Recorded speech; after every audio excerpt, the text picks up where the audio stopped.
네, 그 마이크가 지금 동작을 안 해서 그냥 생목소리로 한번 세션을 진행해 보겠습니다. 잘 들리실지 모르겠습니다. 저 뒤에 잘 들리시나요? 예. 예, 반갑습니다. 저는 그 개발자로 일하고 있는 김준형이라고 합니다. 예, 오늘 GPU를 이용한 공간 보관 히트맵 구현 사례를 소개해 드리기 위해서 이번에 나오게 됐고요. 사실 제가 이 세션 진행을 하게 될 줄은 솔직히 몰랐습니다. 예.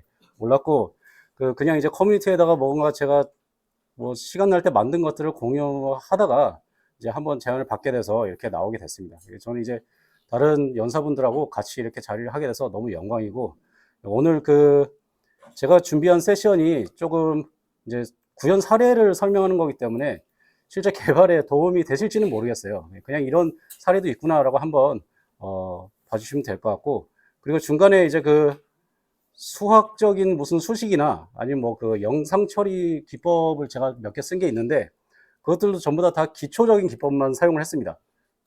그렇지만 혹시 잘 모르시는 분들도 있을 것 같아서 일단 최대한 발표 자료를 좀 자세하게 좀 준비를 하긴 했습니다. 예, 한번 봐주시면 되겠습니다.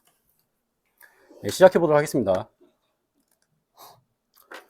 먼저 제가 이걸 왜 만들게 된지 구현 배경을 먼저 설명을 드리고 히트맵을 어떤 과정으로 구현을 했는지 설명을 드린 다음에 구현을 해놓은 게 제가 성능이 좀 마음에 안 들어서 GPU를 적용을 해본 코드를 한번 설명을 해드리고 그 GPU를 제가 적용할 때 좀 로우 레벨적으로 적용을 했었어요.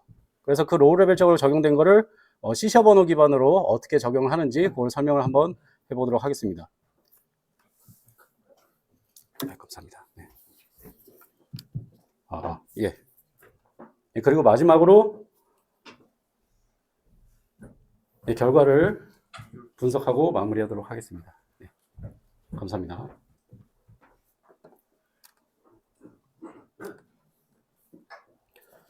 제가 이걸 구현하게 된 계기는 고객사에서 어떤 요구사항이 있었는데 고객사 요구사항 중에 고객사의 연구실 내부에 센서가 7개 정도 설치가 되어 있고 그 센서를 통해서 열적 쾌적도라고 합니다. PMV라고 하는데 그거를 히트맵으로 표시를 해달라라는 요청이 있었습니다. 그리고 그거를 각 시간대별로 온스터 센서 값이 바뀌게 되겠죠. 바뀐 그 값을 이용해서 시간대별로 실시간으로 재생하는 기능까지 만들어 달라라는 내용이었는데 이게 가장 큰 문제가 이 기존 구축된 시스템에다가 이 기능을 추가하는 것이었습니다. 기존 구축된 게 문제는 단넷 프레임워크 4.6.1로 되어 있었어요. 레가시 시스템이죠. 이게 지금 그때 이제 발목을 제일 많이 붙여봤던 하나의 요소인데 나중에 제가 또 언급을 하게 될 겁니다. 그래서 히트맵이라는 거는 열을 뜻하는 히트와 지도를 뜻하는 맵을 결합신 단어다. 그래서 색상으로 어떤 값들을 공간에 있는 어떤 값들을 색상 맵으로 표시를 하는 기술이라고 보면 되는데 예를 들면은 이제 데브엑스프레스나 인프라직스에서 제공하는 요런 히트맵 컴포넌트가 있을 겁니다. 근데 이거를 제가 좀 직접 구현하지 않고 요것들을 한번 써볼까 고민을 좀 했었는데 일단은 저희 회사에서는 데브엑스프레스 라이선스는 이미 있었어요. 있어서 그걸 그대로 한번 써볼까 했었는데 아까 말씀드렸다시피 단넷 프레임워크 4.6.1 기반으로 2018년도 버전으로 구축된 시스템이었어요. 그래서 그걸 다 업그레이드 하려면은 너무 시간이 오래 걸릴 것 같아서 좀 시도는 못 해봤고 인프라식스에서 제공하는 히트맵을 써보는 건 어떨까 생각도 했었는데 문제는 돈이었죠. 회사에서 그걸 사주지는 않을 것 같았고 그리고 이 둘 다 등고성 기능은 제공하지 않았던 것 같습니다. 제가 찾아보긴 했는데 그게 좀 없었던 것 같아요. 그래서 결국은 직접 만드는 방향으로 나가게 됐습니다. 제가 개인적으로 제일 좋아하는 말이긴 합니다. 이게 없으면 만들어 쓴다. 없으면 만들어 써야죠. 근데 사실 엄밀히 말하면 없는 건 아니고 어딘가에 상용 컴포넌트가 있긴 있을 것 같아요. 단지 이제 돈이 없을 뿐이죠. 돈이 없기 때문에 일단은 우리가 개발자들은 돈을 쓰는 입장이 아니고 만들어내는 입장 아닙니까? 그래서 직접 한번 도전을 해본 겁니다. 자, 히트맵 구현 절차를 먼저 설명을 드리면 일단 공간 보관 알고리즘을 먼저 구현을 합니다. 공간 보관이라고 하는 거는 그건 좀 이따 제가 설명을 드리죠. 그리고 그 공간 보관 결과를 색상 값으로 전부 다 변환해서 등고성까지 전부 다 화면에다 렌더링 해줘야 되고 그걸 최종적으로 이제 WPF 기반 렌더링을 구현을 해주는 단계로 만들었습니다. 먼저 공간 보안을 먼저 설명드리자면 몇 개의 미리 알려진 위치의 샘플 값들을 이용해서 알려지지 않은 위치들의 값을 추정하는 방법입니다. 아까 말씀드렸다시피 고객사 요구사항은 연구실 안에 센서가 7군데가 설치되어 있어요. 그럼 센서와 센서 사이에 있는 값들을 알아내야 히트맵을 표시를 할 수가 있겠죠. 그래서 그 사이에 있는 값들을 보관해서 알아내는 것이 공간보안법이라고 보면 되겠습니다. 네, 마이크가 조금 끊기는데요. 네, 좀 익숙치 않은 수식일 수도 있는데요. 예, 생각보다 이게 그렇게 복잡한 수식은 아니고요. 예, 공간보관법이 여러 가지 방법이 있긴 한데, 그 중에서 저는 이제 IDW라고 하는 보관법을 사용했습니다. 가장 쉽고 가장 단순한 방법입니다. 보시면은 여기 그 W라고 되어 있는 것이 가중치가 되겠고요. 그리고 여기 D가 그 샘플과 목적지 간의 거리가 되겠습니다. 샘플과 목적지 간의 거리를 역수를 취한 것을 가중치로 쓰게 되면은 멀면 멀수록, 샘플과 멀면 멀수록 그게 영향을 덜 미치게 되고 가까울수록 영향을 더 많이 미치게 되겠죠.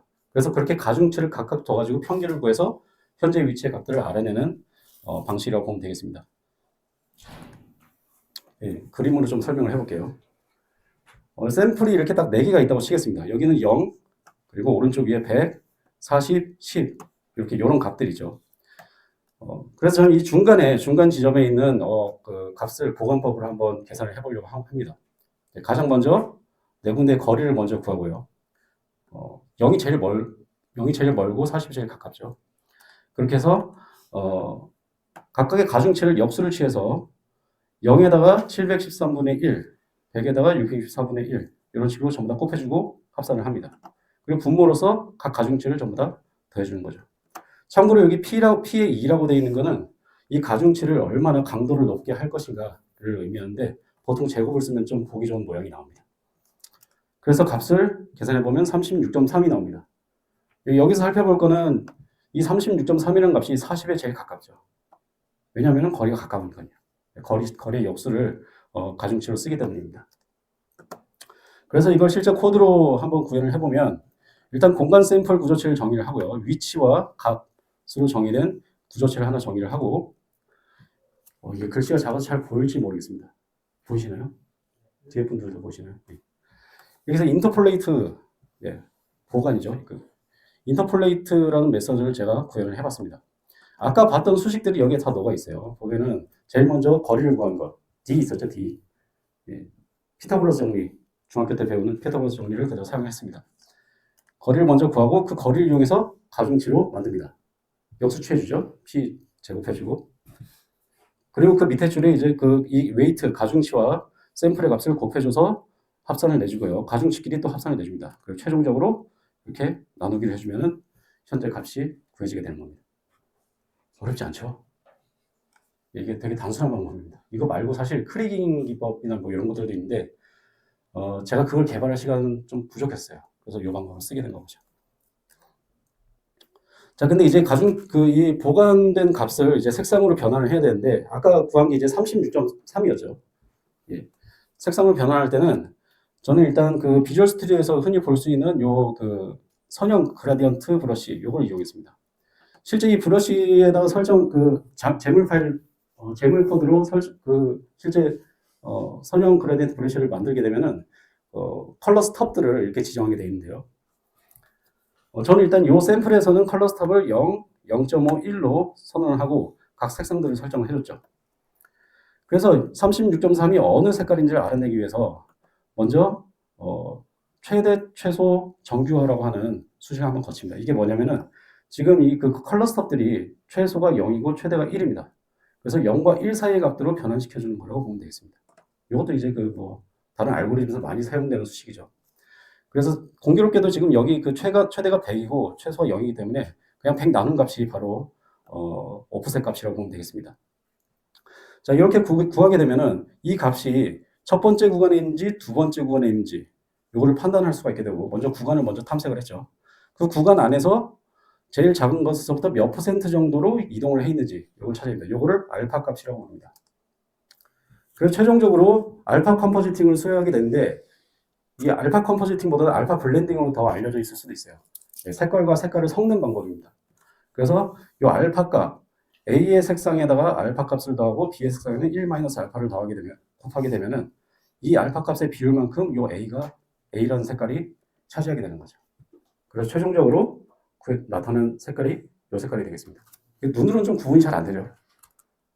거의 뭐 A하고 좀 비슷한 색깔이라고 보면 되겠습니다. 자, 참고로 여기 in sRGB라고 있는데 이건 조금 이따가 제가 다시 한번 언급을 하도록 하겠습니다.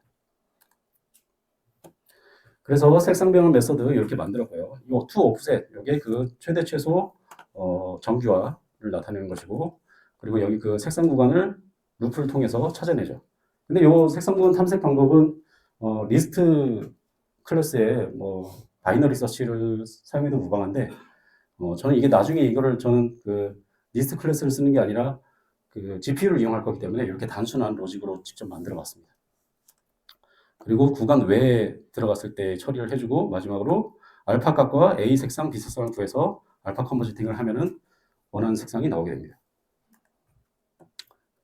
그래서 이걸 이제 색상을 계산을 해보면은 아까 36.3이 요 색깔이 되는 거고, 여기에 중간값 요 색상 구한 것이 전체를 다 계산을 해보면은 이렇게 히트맵이 생성이 되게 될 겁니다.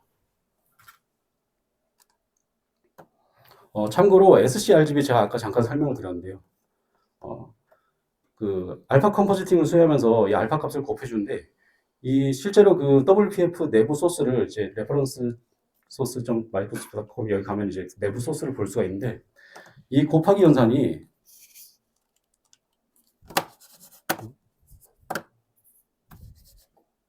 이 곱하기 연산이 내부적으로 sCRGB 컬러.a, sCRGB 컬러.rgb 이런 식으로 sCRGB라는 색 공간에 있는 값을 사용하는 것을 알 수 있습니다.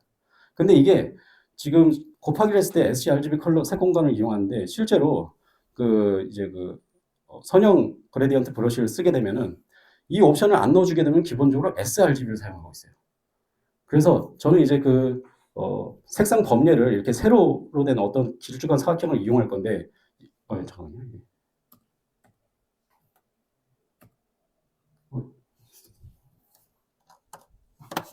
죄송합니다. 마우스가 이거 좀 이상하네요.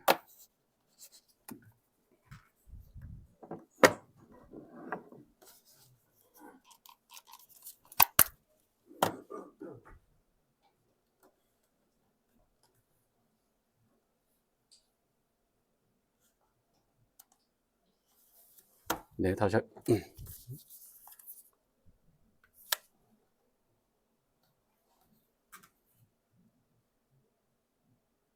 시작하겠습니다. 네, 그래서 실제로 sCRGB와 sRGB의 차이가 이렇게 눈으로 확 느껴지죠. 지금 요거 리니어 컬러 브러쉬에다가 리니어 그레디언트 브러쉬에다가 요 sCRGB 공간을 설정을 안 하면은 왼쪽에 있는 것들처럼 나타나게 되고, 이걸 설정하게 되면 오른쪽에 있는 것처럼 나타나게 됩니다. 근데 실제로 이게 범례를 이렇게 표시한다고 하더라도 사람 눈에는 별로 그렇게 표시는 안 나기 때문에 그냥 넘어갈 수 있긴 한데, 저희 고객사 같은 경우는 좀 연구를 하시는 분들이라 요걸 좀 정확하게 표시할 필요가 있었습니다. 그 다음에 이제 등고선을 그려달라는 요청이 있었는데, 등고선은 다들 아시죠? 지도에 많이 나오죠. 같은 높이에 있는 값들을 전부 다 연속으로 연결한 선이 되겠습니다.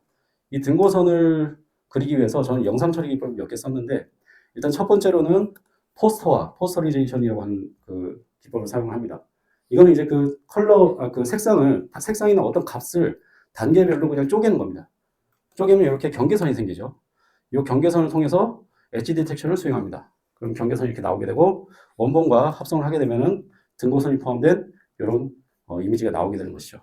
이제 이거를 그대로 코드로 한번 구현하는 걸 설명을 해드리죠. 먼저 포스터화는 말 그대로 이제 포스터 벽에 붙이는 포스터를 의미하는 거거든요. 옛날에 이제 포스터를 그리기 위해서는 인쇄를 하기 위해서 색상 수를 좀 제한시킬 필요가 있었어요. 그래서 색상을 단계별로 나누는 그런 로직이라고 보면 되는데, 이 포스터화가 이제 여기서는 이제 실제 보관된 값들을 단계별로 나누는 거라고 보면 되겠습니다. 그래서 일반적인 포스터화는 어떤 구간이 있으면 그 구간의 평균 값을 사용하는 게 일반적인 포스터의 수식이라고 볼 수 있는데, 제가 이제 진행한 것은 평균 값을 굳이 쓸 필요 없이 그냥 단계만 나누면 되거든요. 그래서 굳이 플러스 0.5를 안 하고 그냥 플로우 처리만 해서 이렇게 단계별로 나누게 되죠. 10단계로 나눈다고 치면은 이런 식의 포스터가 될 겁니다. 그래서 여기서 이제 엣지 디텍션을 해야 되는데, 엣지 디텍션은 제가 소벨 필터라고 하는 영상 처리 기법을 사용을 했습니다. 소벨 필터도 아까 그 IDW 공간보호법처럼 제일 쉬운 방법입니다. 보시면은 지금 여기 그 GX와 GY가 있는데, 여기 보시면 이제 행렬이 3x3 행렬이 있죠. 이 행렬을 이용해서 컨볼루션을 수행해 줍니다. 합성 곱이라고 부르는데요. 예를 들면은 보이시죠? 요 위치에 있는 값이 등고선이냐 아니냐를 찾고 싶을 때, 방금 보셨던 그 3x3 행렬에 그 들어있는 이 요소들을 주변 값들과 일일이 다 곱해줘서 합산을 해서 구해주게 됩니다. 자, 잘 살펴보시면은 gx 같은 경우는 가운데 전부 다 0이고 좌우에 서로 반전시켜서 여기는 플러스 이쪽은 마이너스 이렇게 해놨죠. 만약에 저 9개의 값들이 전부 다 같은 값이라면 결과는 뭐가 나올까요? 0이겠죠, 0. 예. 즉 등고선이 아니다라는 뜻입니다. 전부 다 주변이 다 똑같으니까. 마찬가지로 이 y쪽도 가로 중간이 전부 다 0이고 위아래가 반전이 되어 있습니다. 이거는 위아래가 얼마나 차이가 나느냐를 구하는 것이 되겠죠. 그래서 가로의 차이점과 위의 차이점을 합성해서 구해주게 되면 최종적으로 현재 이 픽셀이 등고선이다 아니다를 알아낼 수가 있게 되는 겁니다. 0이면 등고선이 아니죠. 근데 이제 1에 가까워지면, 또는 그 0이 아닌 값이라면 어떤 변화가 있다는 의미가 되는 거죠. 실제로 소벨 필터를 일반 이미지에 적용을 해보면, 지금 왼쪽에 제가 사실 이게 위키백과에서 퍼온 이미지인데, 소벨 필터를 설명하는 그 사이트에서 퍼온 이미지인데, 보시면은 이 흰색 부분과 어두운 부분, 좀 또렷하게 경계선이 있는 부분은 이렇게 아주 진하게 나옵니다. 근데 이제 여기 좀 어두우면 같이 좀 어두운 부분은 좀 흐리게 나오죠. 이런 점이 일단 이런 그 단점이 있는데, 이거를 극복하기 위해서 저는 이제 그 소벨 필터를 쓰되 등고선을 구해야 되는 입장이기 때문에 요거를 극복하기 위해서 보정치를 좀 줬습니다.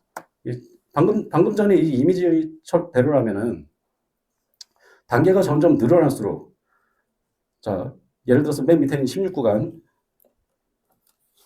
자, 보시면은 요 첫 번째 구간, 두 번째 구간의 색상 차이가 별로 안 나죠. 별로 안 나기 때문에 등고선이 굉장히 흐리게 나올 수밖에 없는 거죠. 그죠?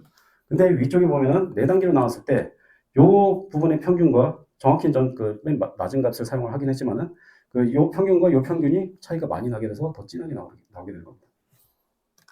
그래서 저는 4분의 L은 이제 그 단계 수가 되겠고요. 4분의 1을 곱해서 항상 진하게 나오도록 이렇게 보정을 해준 것이죠.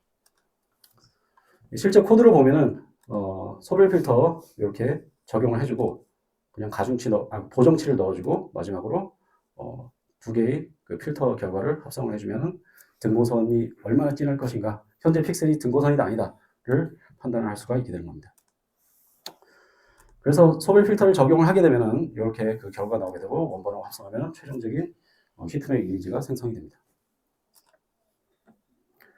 자, 지금까지 만들어진 그 결과물을 가지고 이제 WP 화면에다가 그려줘야 되겠죠. 그래서 라이터블 비트맵에다가 그려주는데, 자, 이 밸류죠. 요거는 아까 인터폴레이트 메서드에 사용했던 그 매개변수가 되겠습니다. 그래서 공간보호 결과를 여기다 가지고 오게 되고요. 그리고 포스터와 아까 제가 설명해드렸던 단계별로 나누는 그 값들을 구간별로 나누는 포스터가 있고요. 색상 변환해주고, 등고성 오펙시티 불투명도죠. 계산해주고, 2개를 또 알파 컴포지팅을 해줍니다. 요거 알파 컴포지팅은 아까 그 색상 변환 그래서 제가 한번 설명드렸는데, 여기서 다시 한번 사용을 합니다.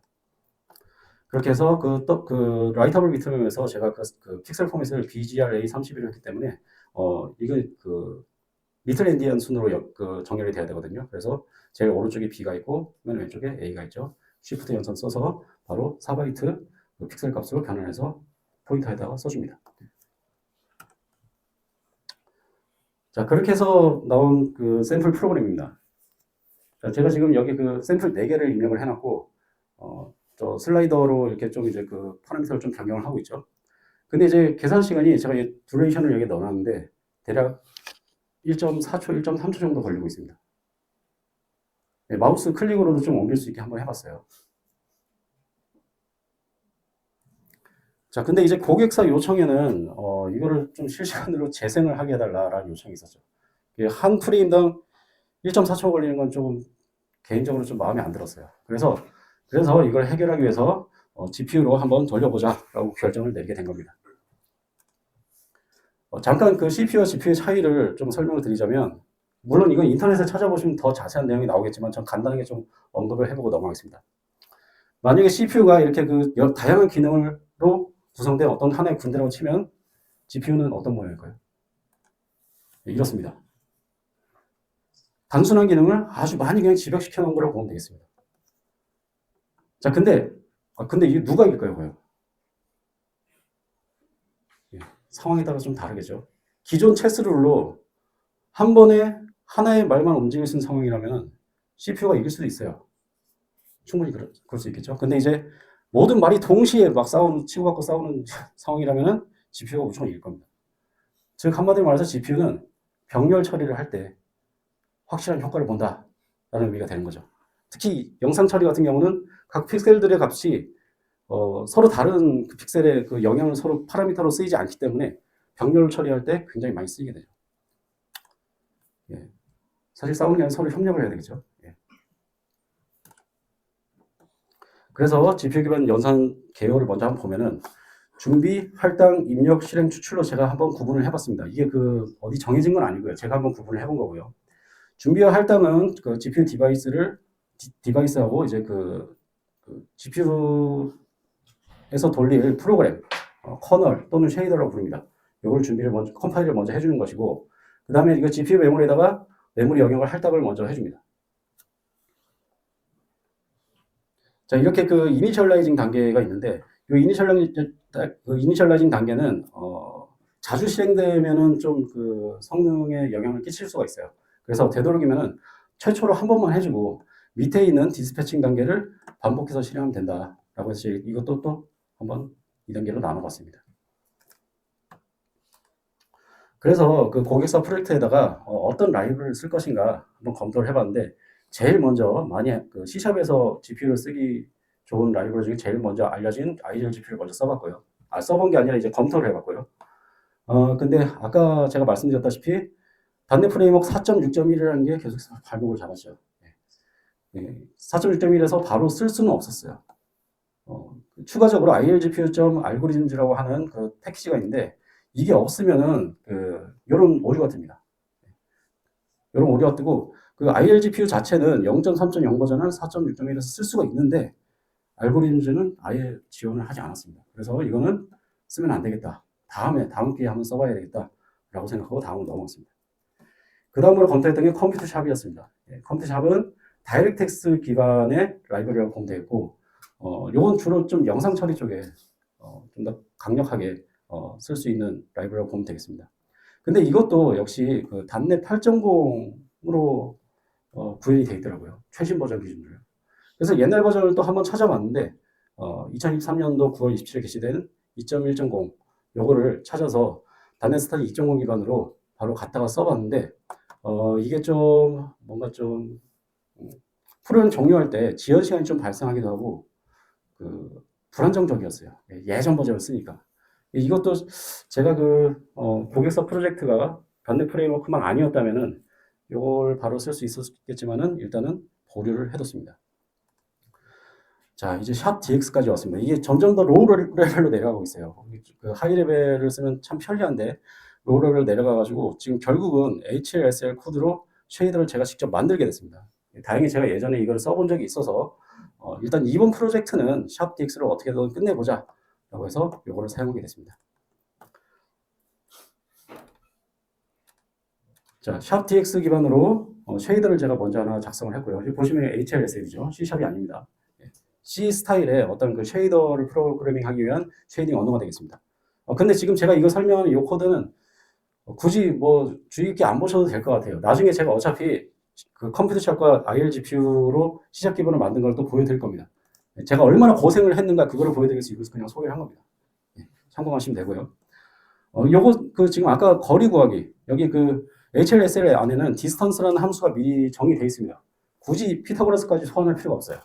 그냥 거리 구해주고 그리고 이 거리 역수 취해가지고 과정 구해주고 합산해서 나눠주고 그럼 끝이죠. 근데 여기서 좀 중요한 거는 여기 그 위에 그 특성 어트리뷰트를 하나 이제 설정을 해주는데 병렬 처리를 위해서 스레드를 몇 개나 쓸 것인가를 수동으로 설정을 해줘야 됩니다.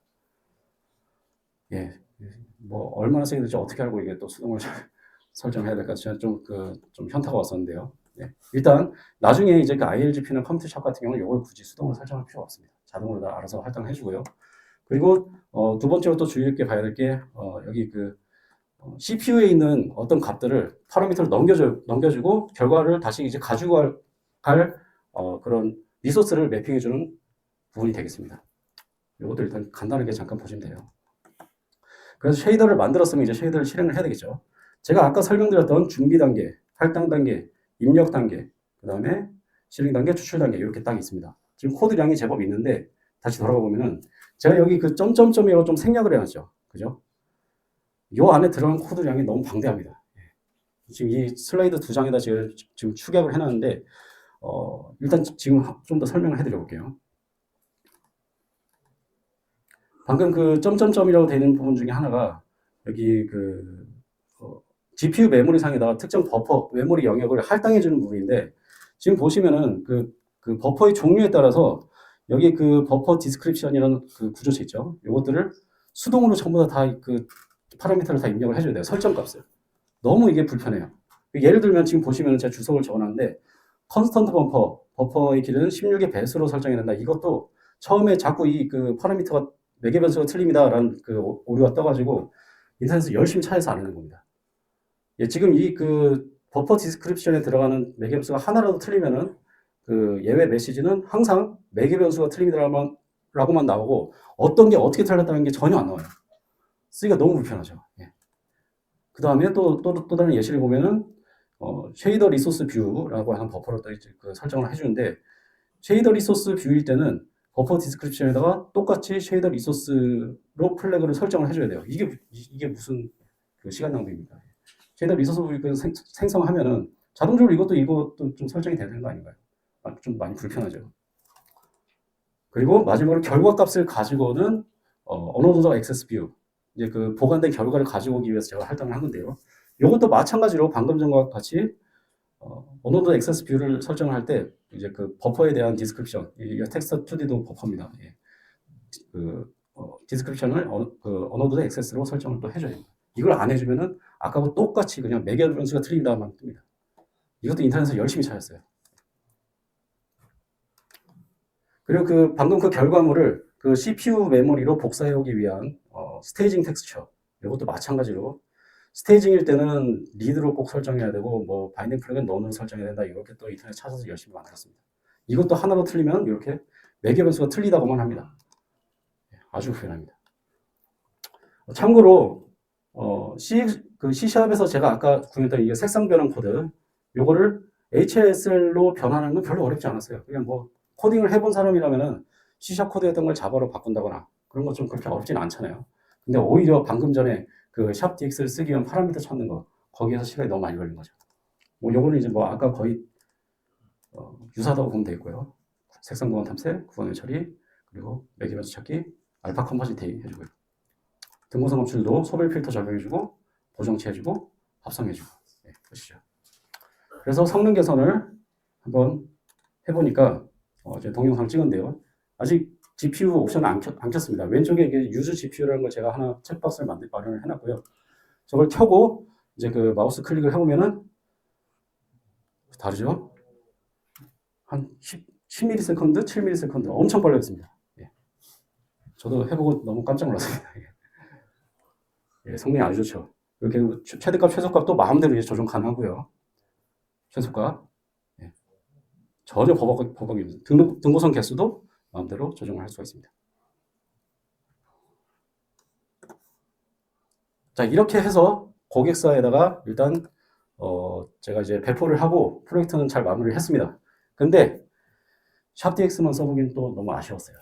그래서 컴퓨터 샵하고 ILGPU로도 과연 얘네들이 얼마나 간편할까 한번 해보고 싶었죠. 그래서 단내 8.0 기준으로 프로젝트를 다시 똑같이 복사해서 생성을 해가지고 한번 해봤습니다. 먼저 아까 제가 처음에 그 샵DX를 처음 쓰기 시작할 때 HLSL로 됐던 코드들, 그거를 그냥 C샵으로 그냥 갖다가 썼고요. 대신 여기 보시면 좀 특이점이 있는데, 여기 HLSL이라고 하는 스태틱 클래스가 있습니다. 여기에 디스턴스, 아까 HLSL에 썼던 거리 측정 그 함수 있죠? 그걸 그대로 갖다가 쓸 수 있다는 거. 마찬가지로 피타고라스 소환 안 해도 됩니다. 그리고 가중치 해주고 이렇게 합산해서 나눠주는 것이죠. 또 특이점은 아까 그 HLSL에서는 상단에다가 그 CPU와 GPU가 서로 공유할 수 있는 공간을 바인딩을 하기 위한 그런 그 변수들을 선언한 것이 있었는데, 그럼 그냥 이게 매개 변수 그냥 넘겨주도록 하면 됩니다. 네, 더 쉽죠. 그렇게 해서 이 쉐이더를 실행을 해보면은, 자, 준비 부분, 할당 부분, 입력, 입력 및 실행, 추출. 자, 아까 그 소스 코드에 비해서 아주 많이 줄었죠. 예. 샵DX는 번거로운 게 한두 가지가 아니었는데 이렇게 간단해졌습니다. 그리고 히트맵 생성 쉐이더도 참고로 제가 이렇게 또 한번 준비를 해봤는데요. 이건 이제 제가 깃허브에다 올려놓은 소스 코드를 보시면은 자세하게 알 수 있을 거고요. 그 컬러 색상 변환 같은 경우는 저기 아까 CPU 기반 코드에서는 여기 컬러 구조체를 사용했었는데, 그 컴퓨터샵에서는 컬러 구조체를 그대로 사용하면 오류가 나기 때문에 플로트 4, 플로트 형식 4개를 포함하는 그런 구조체를 대신 사용해야 된다. 이런 점이 좀 다른 점이 있다고 보면 되겠습니다.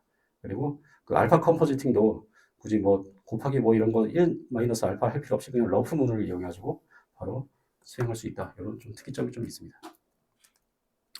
그리고 포스터화도 있고, 소별 필터, 등고선 구하는 것도 있고, 아까 그 최종적으로 라이터블 비트맵에다 써줬던 그 코드도 여기에 제가 만들어놨죠. 자, 그 다음에 이제 ILGPU도 한번 잠깐 보고 넘어가겠습니다. 거의 비슷하죠. 보면은 뭐 거의 차이점은 없죠. 그리고 준비, 할당, 입력, 실행, 추출, 이 5단계로 보면 되고, 지금 제가 오늘 그 PPT 자료에다가 소개하는 코드는 전부 다 유직문을 이렇게 적어놨는데, 제가 그 깃허브에다 올려놓은 자료에는 유직문을 쓰지 않고 되도록이면 준비나 할당 단계를 한 번만 실행을 하고 계속해서 재활용해가지고 입력, 실행, 추출을 한 다음에 안 쓸 때 수동 디스포즈 하도록 그렇게 코드가 준비가 되어 있습니다. 그거 참고하시고 보시면 되겠습니다. 네, ILGPU에서의 커널 잠깐 보시면 되고요. 여기는 좀 특이점이 있다면 벡터4를 사용한다는 거, 이거 좀 특이점이 있다고 보면 되겠고요. 포스트가 있고요. 소별 필터, 똑같은 게 계속 반복되죠. 단지 C# 코드를 바꿨다는 점입니다. 그리고 비트맵에다가 마지막으로 써주는 거. 그래서 이제 결과를 한번 보면은 제가 그 성능을 비교를 해봤습니다. 참고로 이 성능은 준비하고 할당 단계를 제외하고 실제 실행 부분, 입력, 실행, 추출 부분만 그냥 측정을 한 거예요. 그랬는데 ILGPU가 생각보다 성능이 좀 안 좋았어요. 이게 제가 코드를 잘못 짰을 수도 있고요. 근데 제가 예상을 해보자면 샵 DX하고 컴퓨터샵 같은 경우는 그 입력 버퍼를 읽기 전용으로 설정을 할 수가 있었어요. 그리고 가지고 온 거는 읽기 쓰기가 다 가능한 형태죠. 근데 ILGPU에는 그 구분이 없었습니다. 전부 다 읽기 쓰기가 가능한 형태로 할당을 해줬어요. 그것 때문이 아닐까라는 생각이 들기도 하고, 읽기 쓰기를 설정하는 그 옵션을 제가 만약에 나중에 뭐 ILGPU에 있다면 제가 그걸 찾아낸다면은 성능이 좀 비슷해지지 않을까, 뭐 그런 생각도 좀 듭니다. 근데 이렇게 차이가 나는 것 같지만 CPU랑 비교해 보면은 그냥 뭐 확대해 볼까요? 그냥 뭐 차이가 없죠, 그냥. CPU에 비해서는 그래도 현격하게 빠르다라고 보시면 되겠습니다. 네, 그래서 GPU 라이브러리를 이제 제가 3가지를 써봤는데 비교를 해보자면은 먼저 플랫폼은 ILGPU 같은 경우는 크로스 플랫폼이 다른 건 이제 윈도우즈 올리다.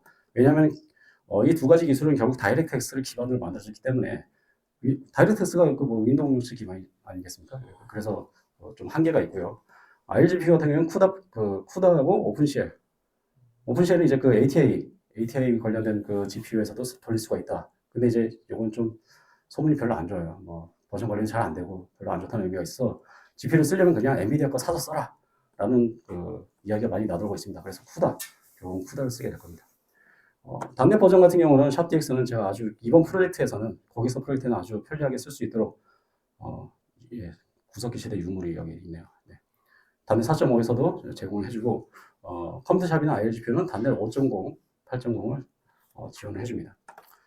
그리고 시각적 렌더링 기능이 추가로 있는데 요거는 이제 윈도우 환경에서 좀 써보면 좋을 것 같은데 지금 제가 이 히트넷 만든 것도 전 사실 GPU에서 돌려가지고 그 결과를 메모리에 저장을 해서 라이터 비트맵에다 그려주고 있어요. 근데 이거 말고 사실 샵DX하고 컴퓨터샵은 직접 화면 그 메모리 버퍼에다가 복사할 수 있는 기능도 제공을 하고 있습니다. 근데 뭐 일단은 저는 그 어디까지나 그 GPU 기반의 컴퓨팅을 해보는 게 목적이었기 때문에 이건 굳이 사용하지는 않았습니다. 그리고 이제 그 GPU 연산을 위한 언어 HLSL, C# 당연히 이쪽이 더 편하였죠. 작업 비용 샵DX 최상이었습니다. 제일 힘들었고요. 컴퓨터샵 ILGPU는 샵DX에 비해서 너무 편리해 있고요. 성능은 좀 애매하긴 한데 5분의 1이긴 하지만은 다른 것에 비해서 ILGPU가 5분의 1이긴 하지만은 그래도 CPU에 비하면 현격하게 차이가 난다. 라는 거 보시면 되겠습니다. 제 주관적 평가는 결론적으로는 ILGPU를 더 많이 쓰게 될 것 같아요. 왜냐하면 그 크로스 플랫폼이 좀 강력하고요. 클라우드 환경에서도 쓸 수 있겠죠. 그죠? 그리고 예제 중에 블레이저 샘플도 있는 걸 봤는데 안타깝게도 그거는 웹 어셈블리는 안 됐어요.